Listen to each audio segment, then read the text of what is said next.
नमस्ते। अहिले हामी यहाँ कोटीहोममा छौँ। पोखराको यो रुद्राक्षबाट बनेको शिवलिङ्ग हो र हामीले बाजा हेरिसक्यो। यहाँपछि अब हामीले अवलोकन घरमा गर्दैछौँ यहाँ कोटीहोमको। यहाँ फेरि के बने रहेछ है त्यस्तो यो शालिग्रामहरू लगायत सम्पूर्ण शालिग्राम सहितको पुरै शालिग्रामको सङ्कलन गरेर यहाँ मन्दिर बनाइएको रहेछ। पशुपतिको पनि छ पशुपति मन्दिरको। अनि यतापट्टि रहेछ फोटो खिच्नको लागि बनाइएको। एकदम यहाँ झुमिनु भएको छ मान्छेहरू। अनि यहाँ फेरि केदारेश्वर यहाँ सबै दर्शनको लागि सूर्यदेव शुक्रदेव जुत्ता खोल्नु पर्ने रहेछ।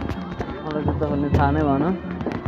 सम्पूर्ण चन्द्रदेव भनेर सम्पूर्ण लेखिरहेको रहेछ। म अहिले भित्र पसिनँ। यहाँ भाषण गरिराख्नु भएको छ। यतापट्टि रहेछ डम्बरुको टक्राको लाएर यहाँ टिकटक बनाउँदै हुनुहुन्छ दिदीहरूले। एकदम भाइरल हुँदै हुनुहुन्छ।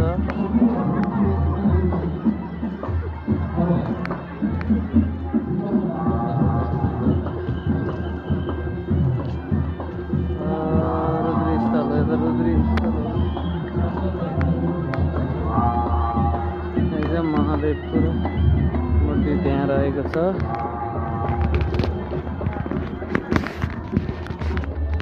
रुद्री स्थलहरू यो पुरै हवन कुण्डहरू पुरै एकदम धेरै हवन कुण्डहरू छन् बनाइएको रहेछ। हवन कुण्डहरू